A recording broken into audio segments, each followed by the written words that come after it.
오늘 본문 16절을 보면 그 이름을 믿음으로 라는 말씀이 있습니다. 그래서 오늘 이 말씀의 제목을 그 이름을 믿음으로 라고 하는 말씀의 제목으로 함께 나누고자 합니다.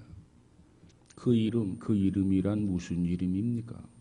그 이름은 곧 예수 그리스도의 이름을 말합니다. 예수 그리스도의 이름.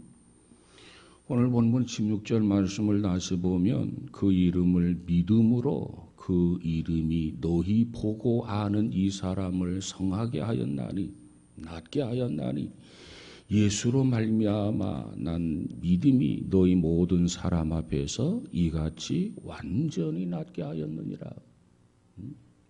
오늘 본문 16절입니다. 예루살렘 성전 미문에 이 안진뱅이로 태어난 사람이 구걸을 하고 있었습니다. 이때 베드로와 요한이 성전에 기도하러 올라가는 것을 보고 그 사람은 구걸을 하게 됩니다. 뭐 한 푼 줍쇼. 적정하세요. 이때 베드로는 그를 보고 뭐라고 이야기하냐면 내게 은과 금은 없거니와 나사렛 예수 그리스도의 이름으로 걸어라. 우리에게는 돈이 없습니다. 그러나 내가 가지고 있는 것이 있는데 그게 뭐냐면 나사렛 예수 그리스도의 이름입니다. 이 이름으로 걸으십시오. 그러면 이제 일을 해서 돈을 벌 수 있을 것입니다. 라고 하는 뜻이 그 말 속에는 포함되어 있습니다. 내가 돈이 있으면 돈을 줄 수 있겠는데 내게는 돈이 없습니다. 그런데 내가 가지고 있는 게 있는데 나사렛 예수 그리스도라고 하는 이름입니다. 그래서 이제 자리에서 일어나 걸음으로 해서 이제 더 이상 구걸하지 말고 남의 도움을 구하지 말고 스스로 이제는 일을 해서 자립을 해서 이제 돈을 버십시오. 라고 하는 말씀이 그 말씀 속에는 포함되어 있습니다. 그래서 베드로가 걸으라고 하면서 그의 손을 잡아서 일으켰습니다. 그랬더니 발과 발목에 곧 힘을 얻고 일어서서 걸었더라. 그리고 난생 처음 그들과 함께 성전에 들어갔습니다. 그리고 이제는 하나님을 자기의 목소리로 하나님을 찬미하기 시작했습니다. 이와 같은 기적을 본 그들에게 이 기적을 쳐다보던 사람들에게 이 안진병이었던 사람과 베드로와 요한은 기이 여기지 말아라, 놀라지 말아라 이렇게 이야기를 합니다. 오늘 본문에 보면 그들에게 베드로 사도와 안진뱅이가 일어난 것에 대한 설교의 내용입니다. 그 설교의 내용을 보면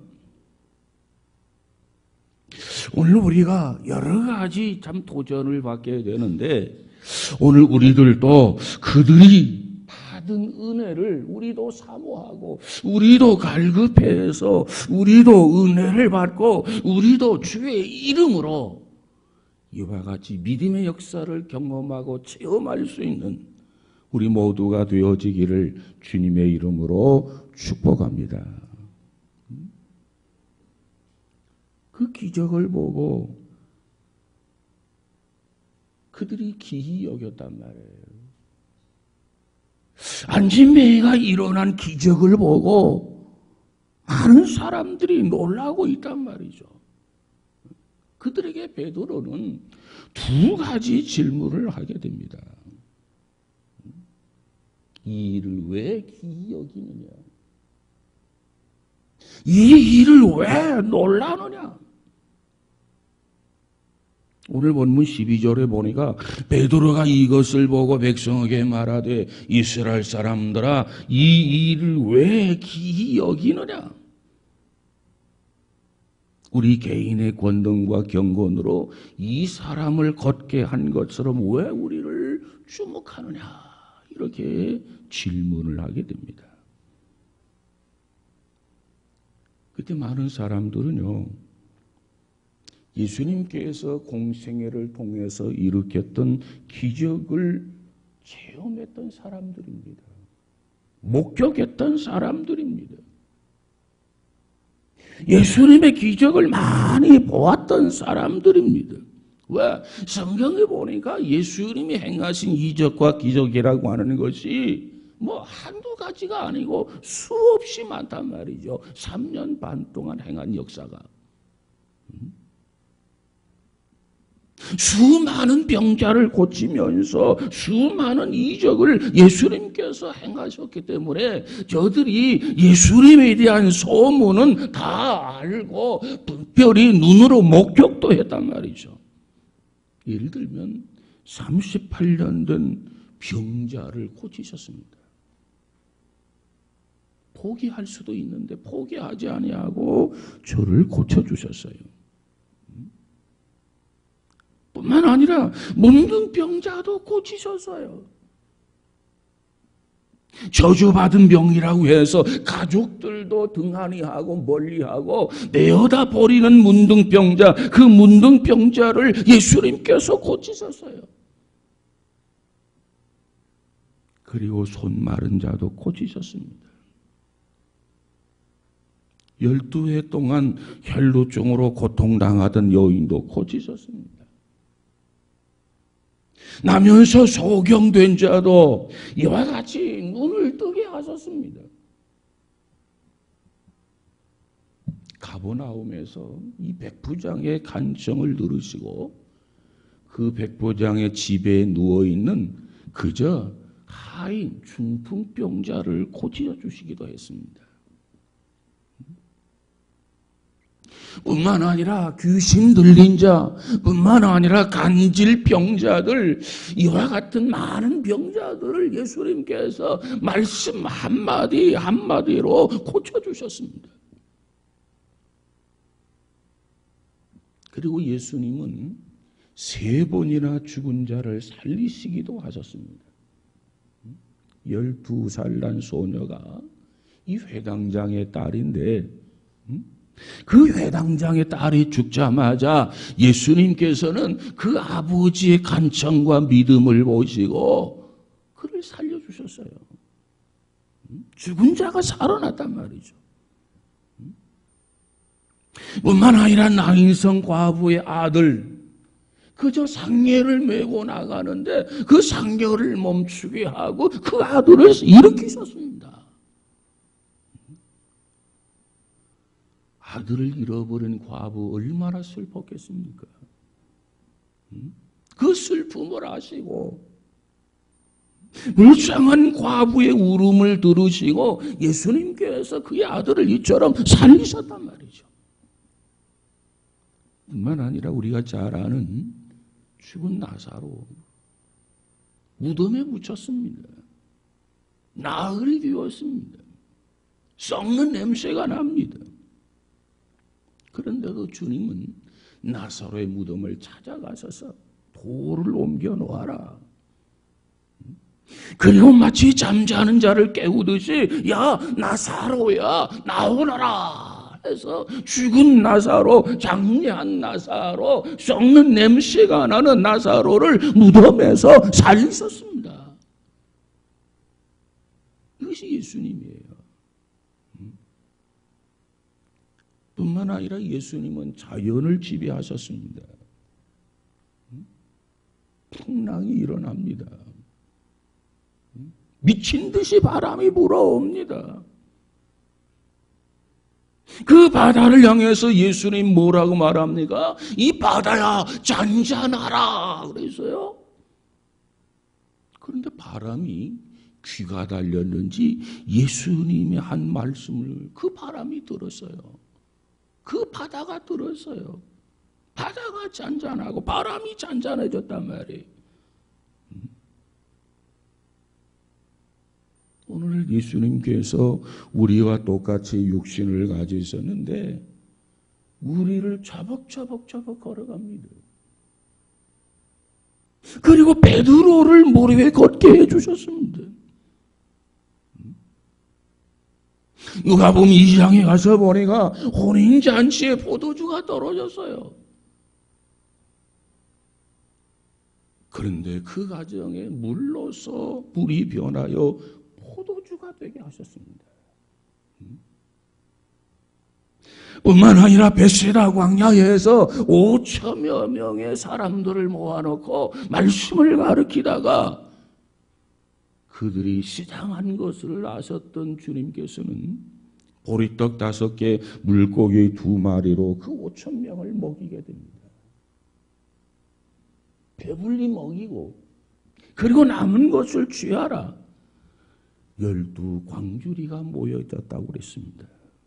이것이 바로 그 유명한 오병이어의 기적이 아니겠습니까? 예수님은 3년 반 동안 이처럼 많은 일들을 행하셨어요. 저들이 들었고 저들이 보았고 저들이 직접 체험을 했단 말이에요. 계속해서 베드로의 말씀이 계속됩니다. 그 예수님을 너희들은 빌라도에 넘겨주었고 빌라도는 예수님이 죄가 없음을 판결했지만은 너희들은 살인자를 석방하고 그 대신 예수를 십자가에 못 박으라 해서 못을 박았느니라. 그런데 그 예수님이 사흘 만에 부활하셨고 그 예수님이 바로 승천하셨다. 그리고 성령을 보내주셨다. 그것을 믿는 이 제자들, 이 베드로와 요한, 그 이름을 믿음으로 안진뱅이를 일으킨 것이라는 겁니다. 그를 믿음으로 해서. 그렇다면 도대체 그 예수라고 하는 사람이 누구냐? 그 예수가 누군데 이와 같은 이적을 일으켰는가? 그 예수가 누굽니까? 이적의 주인공인 그 예수가 누구냐 말이에요. 그 이름을 믿음으로 이와 같이 기적이 일어나게 되는데 도대체 그 이름인 예수가 도대체 누구냐 말이에요. 그가 하나님의 아들입니다. 하나님은 인간과 온 천지 만물을 창조하신 분이십니다. 창세기 1장 27절에 가서 보니까 하나님은 자기의 형상대로 인간을 창조했다 그랬어요. 흙으로 사람을 빚으시고 코에다가 생기를 불어넣었더니 생명이 된지라. 그래서 하나님의 형상을 담게 창조했다는 겁니다. 하나님은 누굽니까? 하나님은 영이십니다. 영이라고 하는 말은 형상이 없는, 그래서 인간의 눈에는 보이지 않는다는 겁니다. 그런데 여기에 보니까 형상대로 지었다고 그랬어요. 여기서 말하는 형상대로라고 하는 말은 자기의 성품, 하나님의 성품, 하나님이 가지고 있는 자기 자신의 본질대로 인간을 창조했다는 겁니다. 왜 하나님이 인간을 창조하셨습니까? 교제하기 위해서. 왜 하나님이 인간을 창조하셨습니까? 인간을 통해서 영광을 받으시기 위해서. 그러기 때문에 하나님의 성품대로, 하나님의 자기 본질대로 인간을 창조하신 거예요. 왜? 그래야 하나님과 소통할 수 있고, 그래야 하나님과 교제할 수 있고, 그래야 하나님께 영광을 돌리면 하나님이 그 영광을 받으실 수 있기 때문에 그렇습니다. 그래서 인간은 무엇이 진리인가를 찾게 되고 그 진리를 찾아서 의롭게 살게 되고, 그리고 인간은 곧 거룩하게 살도록 창조된 인간이라고 하는 것입니다. 소나 돼지 같은 짐승들은요, 진리가 뭔지 몰라요. 아무리 진리를 들려주어도 깨닫지를 못해요. 그러므로 소와 돼지는 의롭게 살 수가 없어요. 거룩해질 수가 없단 말이죠. 거룩이 뭔지도 몰라요. 의가 뭔지도 몰라요. 그러니까 의가 뭔지를 알아야 의롭게 살려고 노력하는 거 아니겠습니까? 거룩이 뭔지를 알아야 거룩하게 살려고 노력하지 않겠습니까? 의가 뭔지 몰라요. 소와 돼지는. 어떤 것이 거룩한 것인지도 몰라요. 오직 인간만이 하나님의 형상대로 지음을 받았기 때문에 거룩한 것이 무엇이고 의로운 것이 무엇이고 어떻게 살아야 옳은 것이고 무엇이 진리인 것을 사람은 안단 말이죠. 그래서 의롭게 살려고 노력하는 것 아닙니까? 그래서 거룩하게 살려고 우리가 노력하는 것 아닙니까? 그래서 인간은 하나님의 형상대로 지음을 받았다, 그 얘기입니다. 그리고 하나님은 인간에게 생육하라, 번성하라, 충만하라, 거룩하라, 내가 만든 만물을 다스리라고 축복해 주신 것이 하나님이십니다.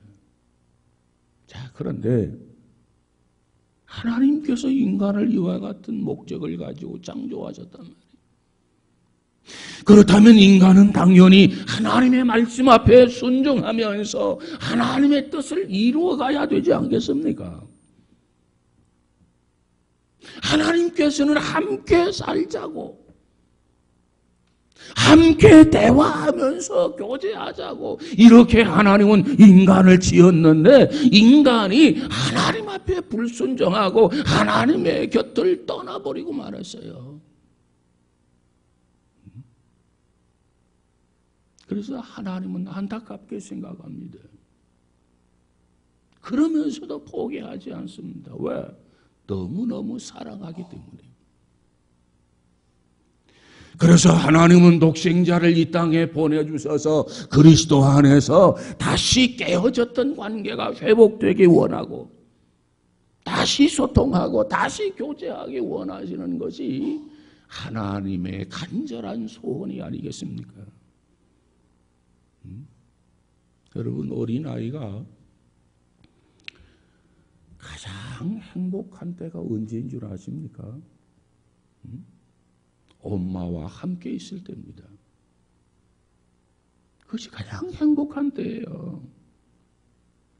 어린아이들이 할머니와 할아버지와 함께 놀다가도 지금 몇 시예요? 물어요. 장난감을 가지고 열심히 집중해서 노는 것 같아요. 그런데 열심히 놀다가도 뭐라고 합니까? 지금 몇 시야? 어린아이들이 그저 조용하게 한참을 놀고 있어요. 깊이 빠져서 놀고 있단 말이죠. 그러면서 불구하고 지금 몇 시야 하고 물어요. 왜 지금 몇 시야? 몇 시야? 묻습니까? 엄마가 오기만을 기다리는 거예요. 온통 관심이 엄마예요. 오직 엄마에게만 관심이 있단 말이죠. 하루 종일 할머니하고 함께 있었는데도 말입니다. 엄마만 찾아요. 엄마가 오면 할머니는 별로 관심이 없어요. 이것이 무엇입니까? 이것이 하나님의 창조의 원리라고 하는 것입니다.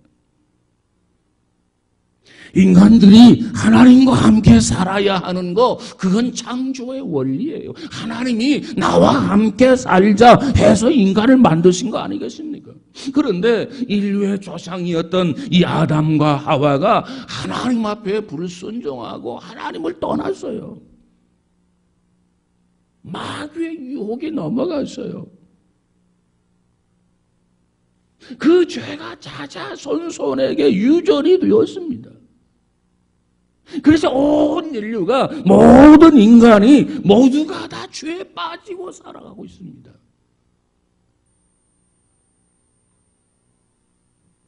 그래서 죄의 종이 되었어요. 그래서 죄의 노예로 살아갑니다. 하나님이 이걸 지켜보면서 너무도 안타까운 거예요. 그래서 그 죄 문제를 해결해 주려고, 그 죄의 굴레를 벗겨주려고, 그 죄의 사슬을 끊어주기 위해서 하나님은 결단을 내리게 되죠. 어떤 결단을 내립니까? 하나밖에 없는 독생성자 예수 그리스도를 이 땅에 보내주시는 겁니다. 그런데 어떻게 보내주십니까? 창세기 3장 15절에 가서 보니까 여인의 후손으로 보내주시겠다고 약속을 하셨어요. 모든 남자는, 모든 사람은 남자의 후손입니다. 그런데 예수님은 여인의 후손이에요. 어떻게 여인의 후손입니까? 마리아의 몸에 성령이 오셔서 잉태했단 말이죠. 마리아의 몸을 빌려서 성령이 오셔서 생명을 잉태하게 했단 말이죠. 그리고 마리아가 만삭된 다음에 이제는 마을 구유에, 베들레헴의 마을 구유에서 아기 예수가 탄생한 것 아닙니까? 이처럼 예수님께서 세상에 이 방법으로 오셨어요. 다시 말하면 인간의 방법으로 예수님이 이 땅에 오신 분이 아니란 말이에요. 예수님께서 이와 같은 방법으로 오시리라. 이미 예수님이 오시기 전 700여 년 전에 이사야 선지자를 통해서 예언을 하셨습니다. 이렇게 오시리라. 이사야서 7장 14절에 가서 보니까 보라, 처녀가 잉태하여 아들을 낳을 것이요 그 이름을 임마누엘이라 하리라. 그래서 처녀가 잉태하여 아들을 낳는다. 남자를 알지 못하는 여인이 잉태한다는 겁니다. 생물학적 어떤 관계를 통해서 잉태한 것이 아니라 하나님의 초능력을 통해서 성령으로 잉태해서 생명을 잉태하게 될 것이고, 그가 아들을 낳게 되는데 그 아들의 이름 곧 예수라, 임마누엘이라, 이렇게 예언을 하셨어요. 메시아를 보내주시겠다는 예언이 아닙니까? 700년 전에 된 예언인데 그 예언 그대로 700년 후에 예수님께서 정말 성령으로 마리아의 몸에 잉태해서 이 세상에 태어나셨습니다. 그것이 예수님이에요. 예수님께서는 성령으로 잉태해서 이 땅에 오셨기 때문에 예수님에게는 죄가 없어요. 모든 사람이 다 죄를 범하였음에 모든 사람이 하나님의 영광에 이르지 못하지만, 왜? 남자의 후손이기 때문에 죄를 유전받았단 말이죠. 그래서 모두가 다 죄인인데 예수님만은 여인의 후손으로 오셔서 성령으로 잉태해서 오셔서, 그래서 그는 죄가 없어요. 죄 없으신 그분이 죄인이 되어서 십자가를 지시고 죽은 겁니다. 이것이 바로 십자가 사건이에요. 십자가 달려 죽으신 그분이 누구입니까? 바로 예수 그리스도이십니다. 요한복음 1장 14절에 보니까 말씀이 육신이 되어 우리 가운데 거하시며 우리가 그 영광을 보니 아버지의 독생자의 영광이요 은혜와 진리가 충만하더라 그랬어요. 말씀이 육신이 되어 우리 가운데 거하신다. 제자들이 그 예수님을 따라다니고 있지 않습니까? 12 제자들이 예수님을 둘러싸고 있습니까? 많은 사람들이 그 예수님을 지금 보고 계시지 않습니까? 말씀이 육신이 되어 우리 가운데 거하시며 우리가 그 영광을 보리. 주님이 행하시는 능력, 주님이 행하시는 이적, 주님이 행하시는 기적, 이 모든 것을 보리. 아버지의 독생자의 영광이요 은혜와 진리가 그에게 충만하더라. 그렇습니다. 말씀이신 하나님께서 인간의 몸을 입으시고 이 땅에 오셨습니다. 그 예수님이 이 땅에 오셔서 인간들의 죄를 없이 하려고 그 죄의 굴레를 벗겨주려고 죄의 사슬을 끊어주기 위해서 예수님께서 우리의 모든 죄를 다 짊어지고 십자가에 닿으려 피 흘려 죽으시지 않았습니까? 이것이 십자가의 사건이에요. 이 일로 인해서 우리의 죄를 없애주었단 말이에요. 해결해 주었단 말이에요. 이 일로 인하여 우리의 죄를 사해 주셨습니다.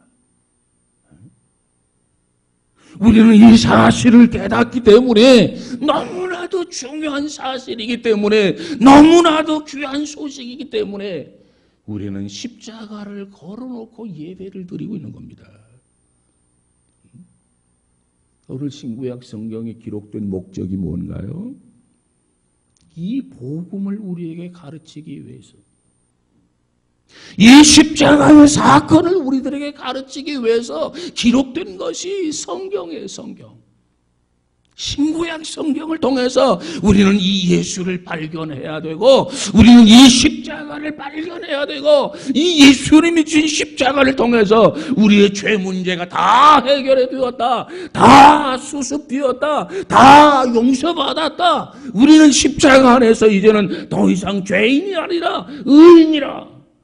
이런 믿음의 확신을 가져야만 한단 말이에요. 이것을 우리는 뭐라고 하느냐? 구원이라고 말하지 않습니까? 여러분, 십자가를 통해서 우리는 구원받았다. 이와 같은 사실을 믿고 확신하시기를 주의 이름으로 축복합니다. 구약에 보면 다윗이라고 하는 사람이 우리아의 아내를 범하게 됩니다. 그걸 어떻게 좀 이렇게 숨기고 감추기 위해서 그의 남편 우리아를 최전선에 보내서 죽게 했습니다. 이 사실을 알만한 사람들은 다 알고 있었어요. 그런데도 백성들은 서로 쉬쉬쉬 합니다. 누가 감히 왕에게 토를 다룰 수 있겠습니까?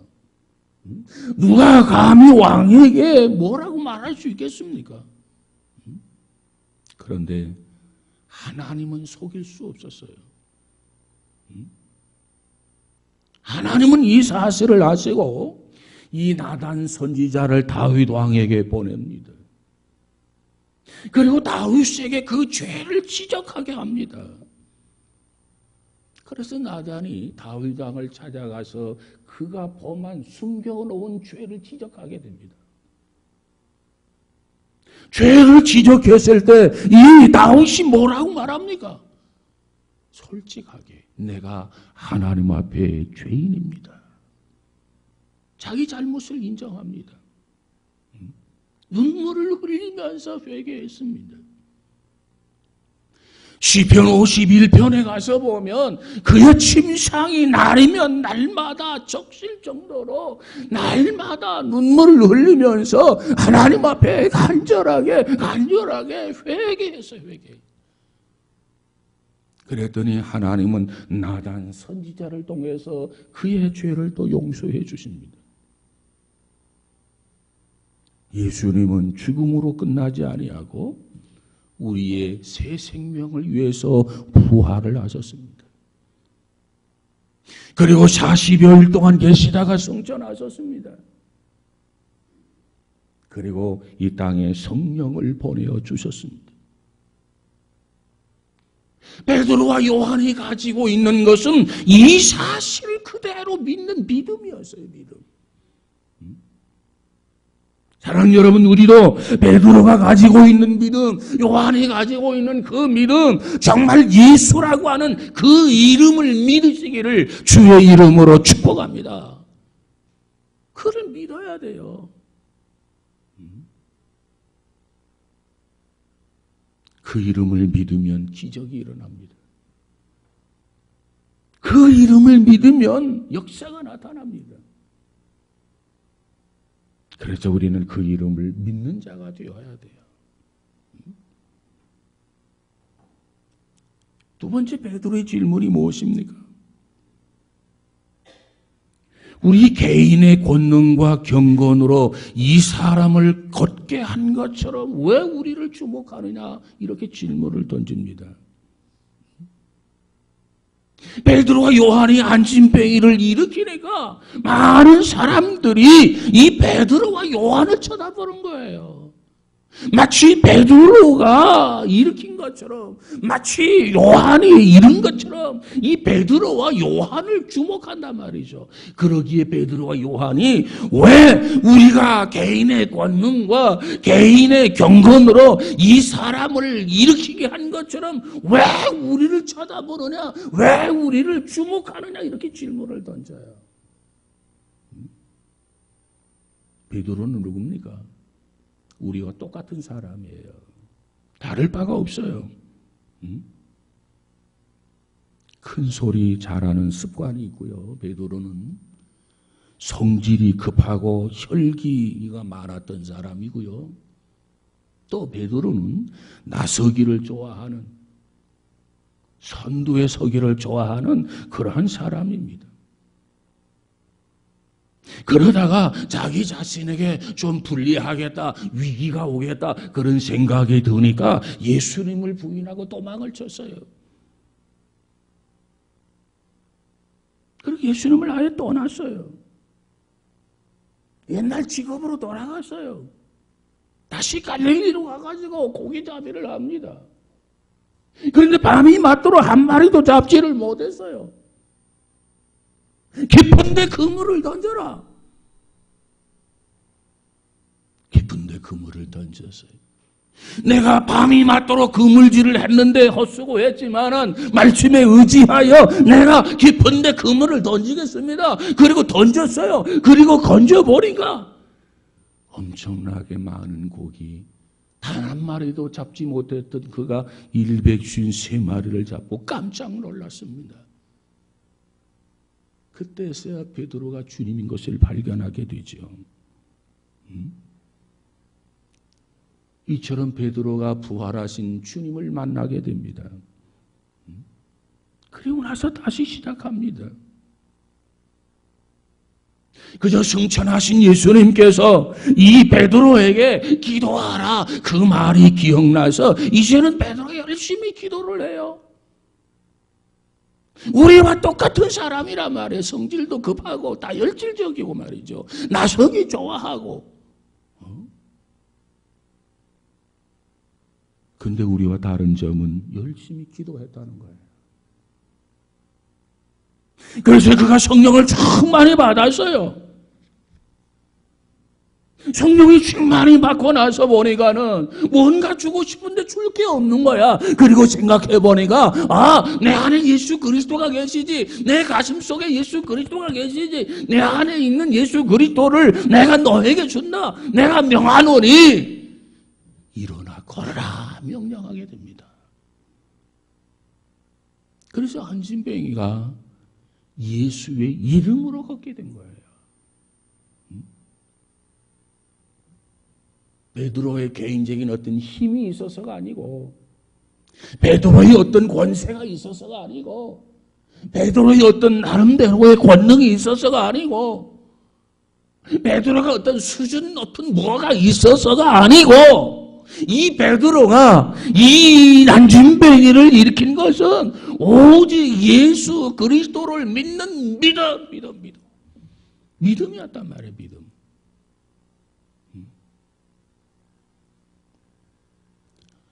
그러므로 우리도 오늘 베드로처럼 본문 16절을 믿어야 합니다. 그 16절 다시 한번 보면 그 이름을 믿음으로 그 이름이 너희 보고 아는 이 사람을 성하게 하였나니 예수로 말미암아 난 믿음이 너희 모든 사람 앞에서 이같이 완전히 낫게 하였느니라.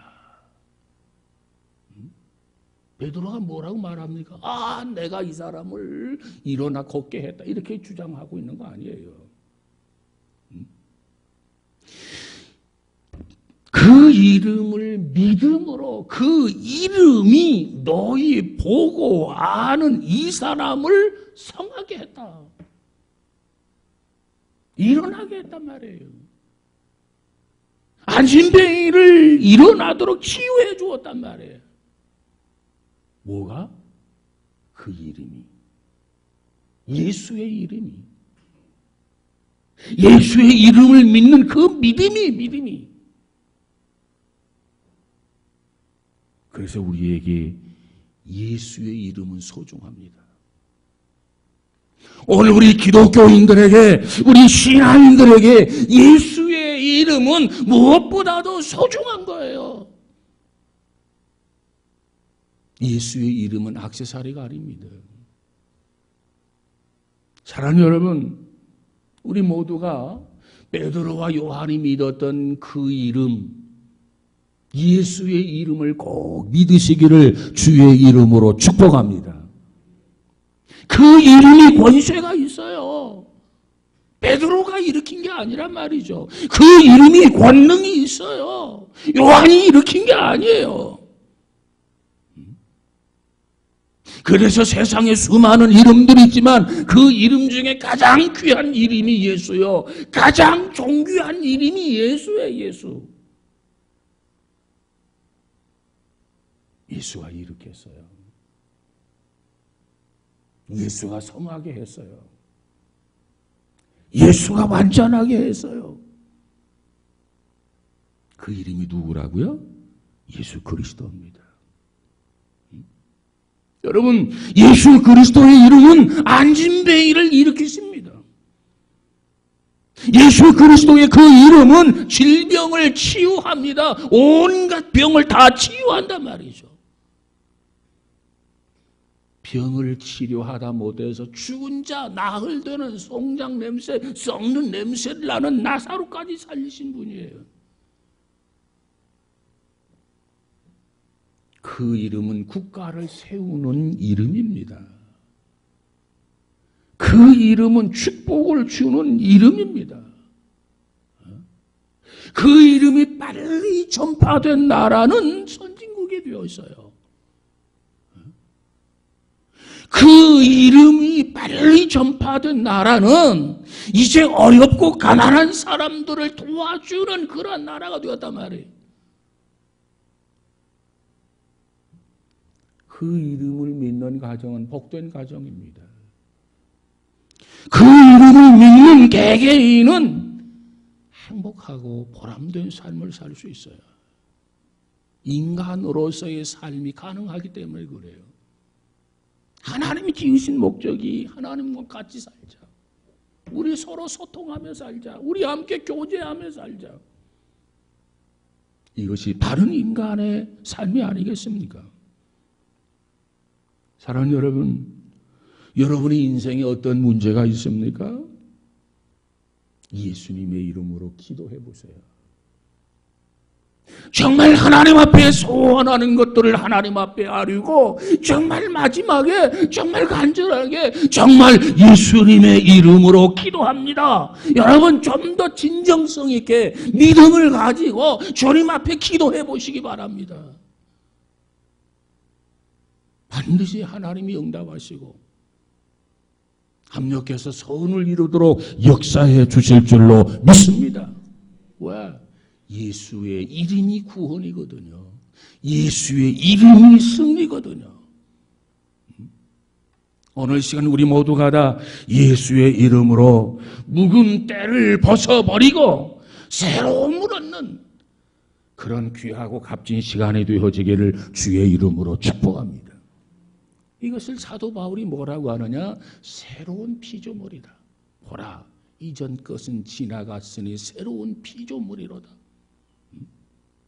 어떻게 달라지지 않았는데 그 모습이 그대로인 것 같은데 어떻게 새로운 피조물이 될 수 있을까? 누구든지 예수 그리스도를 믿고 그 믿음 안에 거하게 되면 모습은 같은지 모르지만은 속 사람은 날마다 새로워져서 정말 새로운 피조물이 되게 될 줄로 믿습니다. 그래서 이 베드로와 요한이 나사렛 예수의 이름으로 명한다. 일어나 걸어라. 똑같은 베드로였어요. 똑같은 요한이었어요. 근데 그가 믿는 예수 그리스도, 내가 다른 것은 없다. 내 안에 예수 그리스도가 있다. 내게 있는 것으로 내게 준다. 예수의 이름으로 일어나 걸으라고 하니까 그 안진뱅이가 일어나게 되었단 말이에요. 이것이 새로운 피조물의 모습이에요. 우리도 그 예수를 믿음으로, 우리도 그 이름을 믿음으로 여러분이 무엇을 하든지 새로운 피조물로서 기적을 경험하고 이적을 경험하고 하나님의 은혜를 경험할 수 있는 우리 모두가 다 되어지기를 주의 이름으로 축복합니다. 우리 모두에게 이 은혜가 있어지기를 주의 이름으로 축원합니다. 기도하십시다. 거룩하신 아버지, 감사합니다. 우리 모두가 다 그 이름 예수 그리스도의 이름을 믿게 하여 주옵소서. 우리 안에 구주와 주님으로 영접하게 하여 주옵소서. 그래서 베드로와 요한처럼 내가 다른 것은 없는데 내 안에 예수 그리스도가 있다. 내게 있는 것으로 너에게 주노니 나사렛 예수의 이름으로 일어나 걸으라 명령했을 때, 그 이름을 주면서 명령했을 때 안진뱅이의 다리에 힘을 얻고 일어나서 걷기도 하고 뛰기도 하고 하나님을 찬미했다고 했습니다. 하나님, 베드로와 요한이 가지고 있는 그 이름에 대한 믿음 우리 모두가 갖게 하여 주옵소서. 우리 안에도 그 믿음이 있어지게 하옵소서. 우리 안에도 그 믿음이 충만하게 하옵소서. 그래서 승리하게 하옵소서. 하나님의 기적을 보게 하여 주시옵소서. 문제를 해결하게 하여 주시옵소서.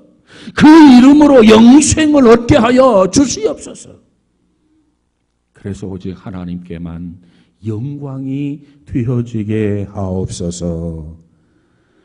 험한 세상 속에서 낙심하거나 좌절하지 않게 하고 그 이름을 믿음으로 승리하며 오직 하나님께만 영광이 되어지게 하옵소서.